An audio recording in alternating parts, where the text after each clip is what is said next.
तो चलिए स्टूडेंट, लेकर आया हूँ एक और इंटरेस्टिंग वीडियो। और इस पर्टिकुलर वीडियो के अंदर हम एक्टिविटी सीरीज़ की जो है उसको कंटिन्यू करेंगे। तो लास्ट टाइम आपने देखा होगा कि लास्ट टाइम हमने एक्टिविटी 4.1 जो है उसको डिटेल डिस्कशन किया था और उसके बाद में काफ़ी लंबा एक गैप लग गया। रिसेंटली मेरे पास एक बच्चे का कमेंट आया था कि सर प्लीज़ एक्टिविटी एक्सप्लेनेशन की जो सीरीज़ आपने चलाई थी उसको कंटिन्यू कर दो। तो फिर मैंने सोचा क्यों ना फिर इसी को ही कंटिन्यू किया जाए। ठीक है, तो अब जो है मैं इसको कंटिन्यू कर रहा हूँ। लास्ट टाइम हम चैप्टर नंबर 4 पर थे। चैप्टर का नाम आप देख सकते हो, कार्बन एंड इट्स कंपाउंड है। तो यहाँ पर हम चल रहे थे और आज की जो पर्टिकुलर हमारी वीडियो है वो रहने वाली है एक्टिविटी 4.2 के ऊपर। ऑलराइट, तो रीड करते हैं एक्टिविटी में क्या कुछ हमें दिया हुआ है, फिर मैं इसको एक्सप्लेन करना स्टार्ट करता हूँ। देखो, फर्स्ट पॉइंट आपको बता रखा है कि calculate the difference in the formula and the molecular mass is 4। अब यहाँ पर हमारे पास में ए, बी और सी तीन ऑप्शंस, तीन जो है पार्ट हैं इसके। पहले पार्ट में 2 कंपाउंड है, दूसरे पार्ट में भी 2 कंपाउंड है और तीसरे पार्ट में भी 2 कंपाउंड है। तीनों ही पार्ट के लिए ए, बी, सी के लिए हमें इनके सबसे पहले तो इनके फॉर्मूले के अंदर क्या डिफरेंस है ये कैलकुलेट करना है, ये आइडेंटिफाई करना है। And there after we calculate the molecular mass of these compounds. तो टोटल 6 कंपाउंड हमारे पास में हो गए हैं। इनका मॉलिक्यूलर मास हम कैलकुलेट करेंगे और इनका फॉर्मूला हम देखेंगे कि क्या डिफरेंस है। अब मैं 6 के लिए मैं सबसे पहले एक का आपको डिटेल के अंदर एक्सप्लेन कर देता हूँ, उसके बाद में बाकी जो है हम जल्दी जल्दी सीखेंगे। ठीक है, तो देखिए सबसे पहले मैं सिर्फ एक का एक्सप्लेन कर रहा हूँ कि डिफरेंस कैसे निकालते हैं। सबसे पहले ऑप्शन में हमारे पास में था CH3OH, ए ऑप्शन की बात कर रहा हूँ मैं, और उसके कंपैरिजन में था C2H5OH। ठीक है, ये 2 हमारे पास में थे।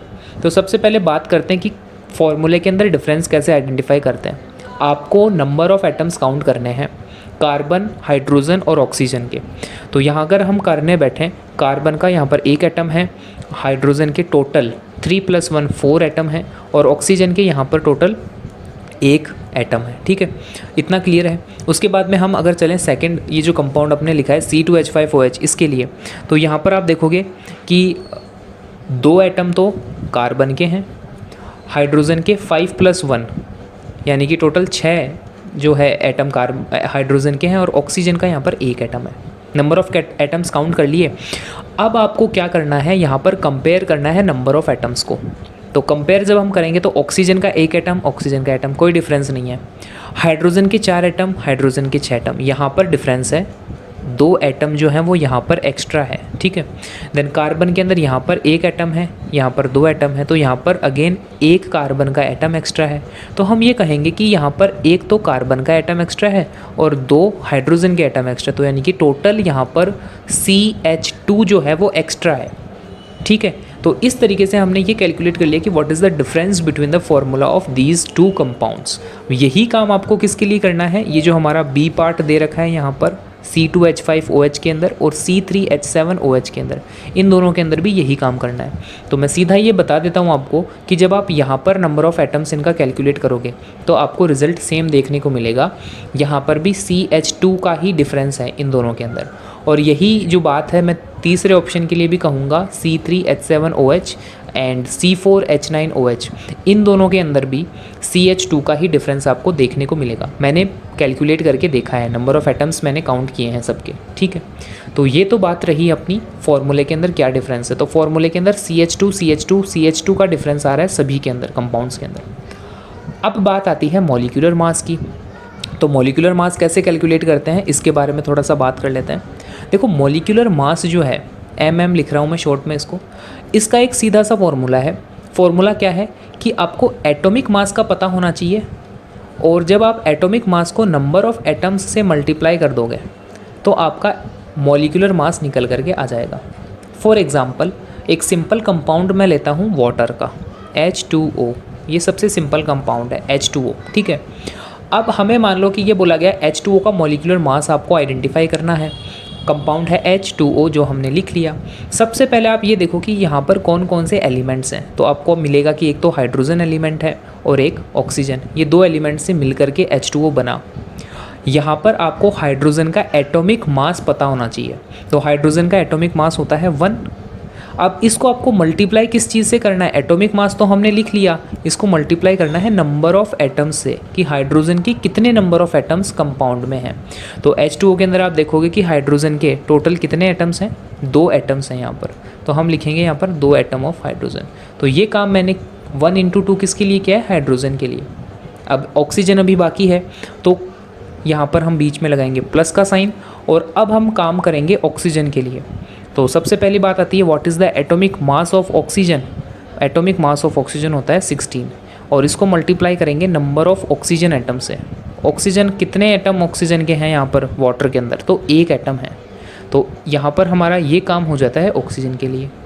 अब सिंपली इनको सॉल्व कर दो, 1 × 2 2 होता है, बीच में प्लस का साइन है, प्लस का साइन लगाएंगे।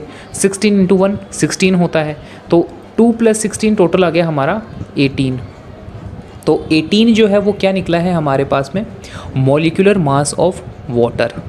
ठीक है, अब यहाँ पर आपको एक और चीज़ ध्यान रखनी है कि जिस तरीके से हम लेंथ को मीटर में मेज़र करते हैं, मास को केजी में मेज़र करते हैं, ठीक इसी तरीके से आपका जो मॉलिक्यूलर मास है इसको हम यू के अंदर मेज़र करते हैं। किसके अंदर मेज़र करते हैं, जस्ट ए सेकेंड, इसको हम यू के अंदर मेज़र करते हैं, यू के अंदर। अब यू जो है वो इसका मतलब है unified mass, unified mass.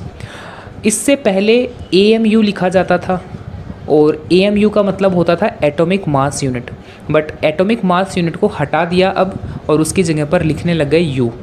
You unified मास को रिप्रेजेंट करता है। तो जब कभी भी आप किसी कंपाउंड का मॉलिक्यूलर मास फाइंड करोगे तो मॉलिक्यूलर मास जो है वो यूनिफाइड मास के अंदर आपको कैलकुलेट करना होगा। ठीक है, अब हम आ जाते हैं हमारे एक्टिविटी के अंदर जो कंपाउंड्स गिवन हैं उनके ऊपर। देखो यहाँ पर सबसे पहले आपको दे रखा है मिथेनॉल दैट इज़ CH3OH, और दूसरे इसके कंपैरिजन में दे रखा है इथेनॉल दैट इज़ C2H5OH। इनका हम किस तरीके से मॉलिक्यूलर मास कैलकुलेट करेंगे, तो देखो सबसे पहले आपको लिखना होता है atomic mass of carbon atom. तो यहाँ पर मैंने लिख रखा है atomic mass of carbon atom. अब इसको मल्टीप्लाई करना होता है नंबर ऑफ कार्बन एटम से। तो इस कंपाउंड में आप देखोगे नंबर ऑफ कार्बन एटम 1 है, तो 12 × 1 क्या आंसर आया, 12। ठीक है, उसके बाद में यहाँ पर हमें क्या करना है आगे, ये काम तो हमने कर लिया कार्बन के लिए, आगे वाले में हम करेंगे हाइड्रोजन के लिए। तो सबसे पहले हम लिखते हैं what is the atomic mass of hydrogen.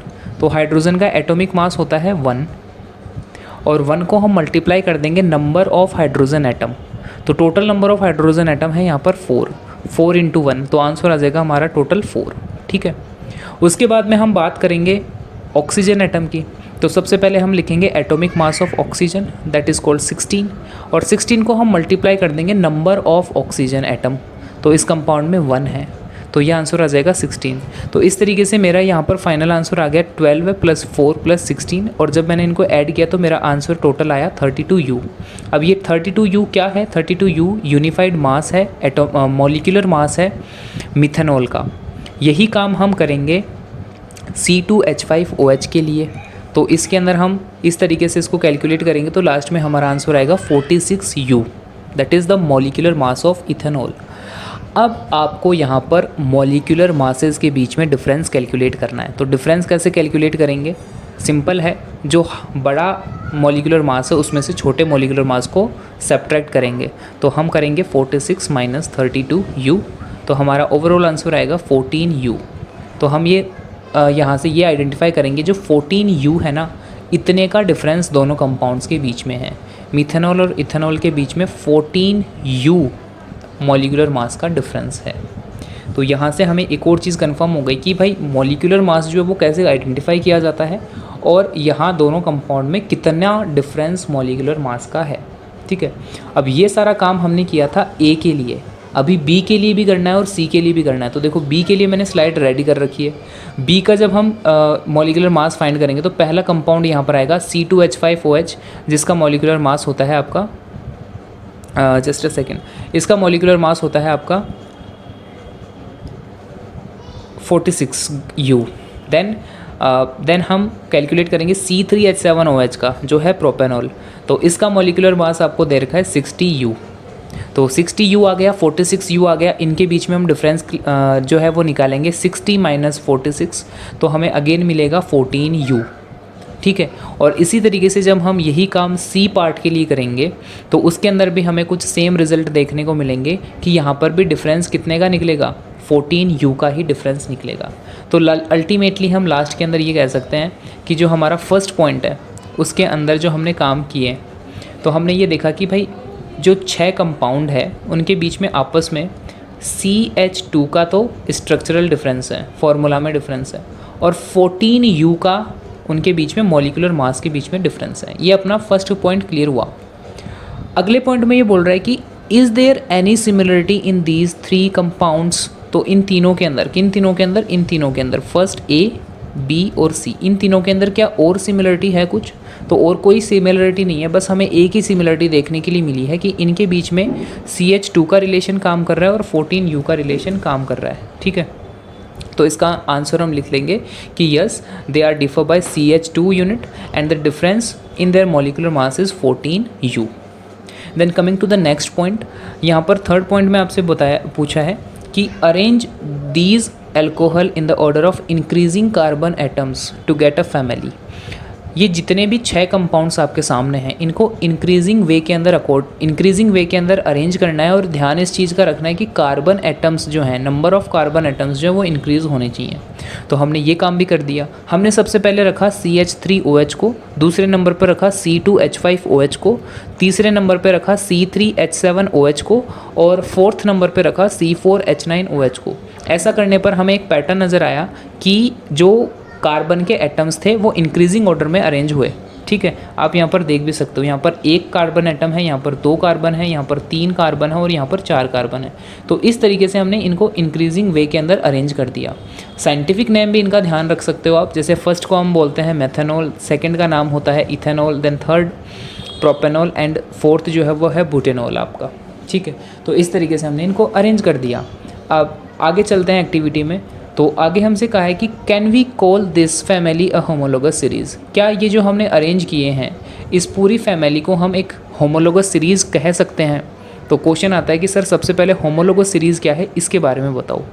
तो देखो होमोलोगस सीरीज़ क्या है एक्चुअल के अंदर। So it is a group of group of compound having the same general formula and the same functional group is called a homologous series. किसी भी compound में, series of compound में अगर उनका जनरल फार्मूला सेम है और अगर उन कंपाउंड्स में सेम फंक्शनल ग्रुप यूज़ में लिया गया है तो हम उनको होमोलोगस सीरीज़ कह सकते हैं। यहाँ पर अगर आप ध्यान दोगे तो यहाँ पर आपको सबके बाद में OH, OH, OH and OH नज़र आ रहा है। OH रिप्रेजेंट करता है एल्कोहल फंक्शनल ग्रुप को, और यहाँ पर आराम से दिख रहा है कि जितने भी हमारे कंपाउंड हैं इन सभी के अंदर सेम फंक्शनल ग्रुप है एल्कोहल ग्रुप, और इनका जो हम जनरल फार्मूला निकालेंगे वो भी सभी का सेम ही निकलेगा। तो यहाँ से हमने क्या देखा कि भाई जनरल फार्मूला सेम है, सेम फंक्शनल ग्रुप यूज़ में आ रहे हैं, तो सभी को हम होमोलोगस सीरीज़ कह सकते हैं। ठीक है, एक और चीज़ यहाँ पर आपको ध्यान रखनी है होमोलोगस सीरीज़ के बारे में। वो क्या है? वो ये है कि जो होमोलोगस सीरीज़ में जितने भी कंपाउंड्स होते हैं उन सभी की केमिकल प्रॉपर्टीज़ सेम होती है और उनकी फ़िज़िकल प्रॉपर्टीज़ में अंतर होता है। ठीक है, फिजिकल प्रॉपर्टीज़ उनकी डिफरेंस हो सकती है बट केमिकल प्रॉपर्टीज़ सभी की सेम होगी। केमिकल प्रॉपर्टीज़ सेम इसलिए होगी क्योंकि सभी के अंदर सेम फंक्शनल ग्रुप हमने ऐड करके रख रखा है, और कंपाउंड की केमिकल प्रॉपर्टीज़ फंक्शनल ग्रुप पर डिपेंड करती है। तो जैसे हमने अभी लास्ट एग्जांपल में देखे थे कि सब में एल्कोहल फंक्शनल ग्रुप ऐड है तो सभी की केमिकल प्रॉपर्टीज़ सेम होगी। ठीक है, तो ये था थोड़ा सा नॉलेज आपके होमोलोगस सीरीज़ के बारे में। एक्टिविटी पे वापस चलते हैं। एक्टिविटी में हमसे ये पूछा था कि can we call this family a homologous series. तो हमारा आंसर हो जाएगा कि yes we can call this family a homologous series because they have the same functional group and the same general formula. ठीक है, अब बात आती है लास्ट की। तो इसमें दे रखा है आपका generate the homologous series for compounds containing up to 4 carbons for the other functional groups given in table 4.3। तो यहाँ पर अब आपको क्या करना है कि ये जो कंपाउंड्स हैं इनको एल्कोहल के अलावा कोई दूसरा फंक्शनल ग्रुप यूज़ में लेकर के इनके कंपाउंड्स आपको बनाने हैं। ये काम भी हम कर सकते हैं, जैसे कि यहाँ पर मैंने लिख रखे हैं कुछ नाम। इसमें मैंने अल्कोहल ना लेकर के मैंने एल्डिहाइड फंक्शनल ग्रुप का यूज़ में लिया और उससे मेरे फॉर्मूले क्या बने, एक बना मेथनल, दूसरा बना इथेनल, देन बना प्रोपेनल एंड फिर बना बुटेनल। तो ये जो है ये काम, ये जो लास्ट पॉइंट है ये पॉसिबल है। अगर आप एल्डिहाइड के साथ नहीं जाना चाहते तो दूसरे और भी फंक्शनल ग्रुप हैं। फंक्शनल ग्रुप की बात चल रही तो मैं दिखा देता हूँ आपको टोटल कितने फंक्शनल ग्रुप है हमारे पास में। फर्स्ट ऑफ ऑल एल्कोहल है हमारे पास में, देन एल्डिहाइड है, उसके बाद में आपके पास में थर्ड नंबर पे कीटोन है, देन कार्बोक्सिलिक एसिड है, फिर ईस्टर आता है, फिर ईथर आता है। तो ये सारे के सारे फंक्शनल ग्रुप है, किसी का भी यूज़ करके आप इनको बना सकते हो। ये काम हमें करना है। तो इस तरीके से ये हमारी एक्टिविटी यहाँ पर कंप्लीट होती है। सारे पॉइंट्स जो हैं मैंने डिस्कस किए। इन केस अगर आपके किसी भी पॉइंट में डाउट है तो वो आपको कमेंट सेक्शन में पूछना है मेरे से। यहाँ पर एक और स्लाइड मैंने ऐड करी थी जो शायद मैं दिखाना भूल गया। ये जो स्लाइड है पर्टिकुलर, यहाँ पर मैंने 1 से लेकर के 20 तक के जो आपके एलिमेंट्स हैं उनके एटॉमिक मास इस स्लाइड में गिवन है। तो यहाँ से आप उनको लर्न कर सकते हो। स्क्रीनशॉट पर्टिकुलर स्लाइड का लेकर के रख सकते हो, वरना 9th की NCERT के बुक में ये इमेज जो है बुक के अंदर ही मेंशन है। तो ये थी हमारी एंटायर डिस्कशन अबाउट एक्टिविटी 4.2। अब मिलता हूँ आपसे नेक्स्ट एक्टिविटी के अंदर जो कि रहेगी हमारी एक्टिविटी 4.3।